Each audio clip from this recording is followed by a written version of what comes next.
आज आईपीओ में इसका लिस्टिंग हो रहा है, एनएससी में भी हुआ है, बीएससी में भी हुआ है और 389 पे इसका लिस्टिंग हुआ है। बजाज स्टाइल रिटेल कोलकाता की कंपनी है और बहुत बार इसमें हम लोग भी गए हैं एज ए कंज्यूमर। कोलकाता में रहते हैं तो कुछ सामान खरीदने, चीज़ें सस्ता सामान देता है लोगों को ये, मगर क्वालिटी वाले कस्टमर इसमें नहीं जाते हैं, मतलब प्रीमियम क्लाइंट इसके पास नहीं है।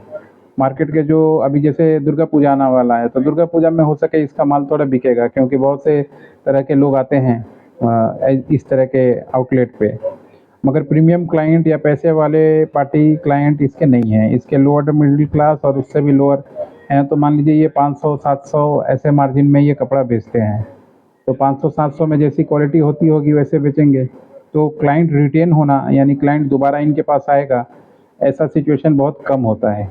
तो इसलिए आप लोग अगर मान लीजिए इसमें इन्वेस्ट कर रहे हैं, किसी में भी इन्वेस्ट कर रहे हैं, तो पहले थोड़ा जान लीजिए कि कंपनी क्या करती है, कैसे करती है, कहाँ की कंपनी है, उसका मार्केट में क्या इम्पैक्ट है। अब कोलकाता में है, जैसे मान लीजिए कोलकाता में है तो कोलकाता के नज़दीक बड़ा बाज़ार है, होलसेल मार्केट है, खिदिरपुर बड़ा बाज़ार होलसेल मार्केट है, बांग्लादेश से सामान आ जाता है वहाँ पे, मान लीजिए आपके पास डॉक पे, तो एक पहले से ही बहुत बड़ा मार्केट वहाँ पे है।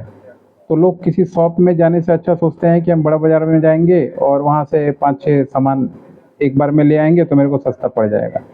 और ट्रेन की सुविधा अच्छी है, मालदा, आसनसोल, जलपाईगुड़ी, यहाँ तक के लोग एक रात में आते हैं, सामान खरीदते हैं, चले जाते हैं। उड़ीसा के लोग भी आते हैं, पटना के लोग भी जाते हैं, 1 नाइट डिस्टेंस है। तो इसमें इस तरीके का किसी शोरूम का ज़्यादा चलना थोड़ा मुश्किल है।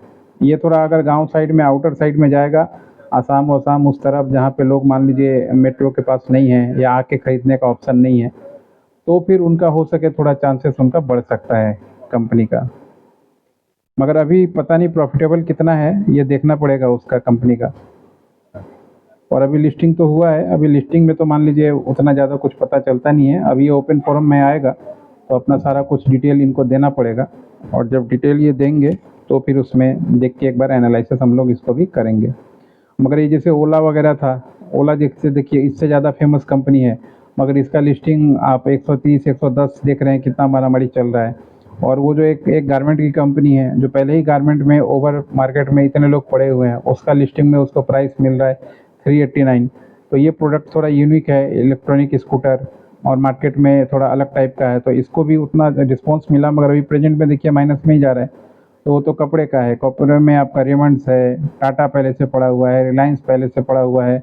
उसके बाद मान लीजिए ऑनलाइन फ्लिपकार्ट है, जोमेटो, आपका अमेज़ॉन है, मीशो है, ऐसा बहुत सारे कंपनियां हैं जो पहले से ही आपके घर पे सामान पहुंचा दे रही हैं। तो उस सिचुएशन में रेंट दे के, एम्प्लॉई रख के, स्टॉक दे के, और फिर मिडिल क्लास का जो गारमेंट है उसके ऊपर मार्जिन निकालना बड़ा ही टफ काम होता है, आसान काम नहीं है। ये था, ये एनालिसिस मैंने बताया बिजनेस जो बाज़ार रिटेल का खुला हुआ है, आईपीओ खुला हुआ है। क्योंकि ऐसा एनालिसिस अगर आप नहीं करना चाहेंगे या नहीं सुनना चाहेंगे सच बात, तो आपके लिए लॉस है किसी भी बिजनेस में। जिस तरह का एनालिसिस, मार्केट एनालिसिस, और आप कंपनी क्या कर रही है, कंपनी टिक पाएगी कि नहीं टिक पाएगी, सामान बेच पाएगी कि नहीं बेच पाएगी, उसका कॉम्पिटिटर कौन कौन है, उसको सामान कहाँ से मिलता है सस्ता, ये सारा चीज़ अगर आपके दिमाग में नहीं है तो लॉन्ग टर्म में आप पैसा नहीं कमा सकते। थोड़ी देर के लिए अलग मुद्दा है, मगर लॉन्ग टर्म में नहीं कमा सकते हैं। ये था बाजार स्टाइल के ऊपर। क्योंकि हम लोग कोलकाता से हैं तो इस कंपनी का लगभग सारा हिसाब किताब हम लोग जानते हैं।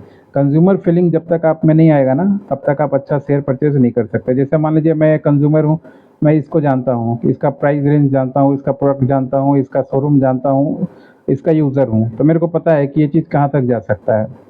ऐसे ही जब आप किसी चीज़ का यूज़ अच्छा कर रहे हैं, आपको अच्छा लग रहा है, आपको दिख रहा है घर में, सास में, पास में, समाज में, रेलवे में, पब्लिक प्लेस पे, तो फिर वो कंपनी आगे जाएगी ही जाएगी, उसका जाना तय है। उसके बाद से पॉपुलैरिटी, इनके पास ऐसा कोई चीज़ नहीं है जो हमेशा मार्केट में बने रहेंगे। ओला के पास क्या है, इलेक्ट्रॉनिक का कुछ नया आएगा, लिथियम आएगा, कुछ ना कुछ आते रहेगा, तो कंपनी आगे बढ़ेगी। मगर गारमेंट में ये क्या लाएंगे नया नया। रेमंड जैसी कंपनी देखिए कितने दिनों से एक ही जगह पड़ी है। आदित्य बिरला फैशन इतना बड़ा पैंटलून चलाता है और भी कई ब्रांड चलाता है, कहाँ है मार्केट उतना। जहाँ पे कितने सालों से आप देखिएगा, जहाँ से टिका है वहीं पे 10 रुपये, 20 रुपये, 50 रुपये के आसपास खुला रहता है। तो किसी को भी सेगमेंट को समझिए, सेगमेंट के अनुसार इन्वेस्टमेंट कीजिए तो ज़्यादा ठीक रहेगा। ये था बाजार स्टाइल पे, क्योंकि हम लोग इसको जानते थे इसलिए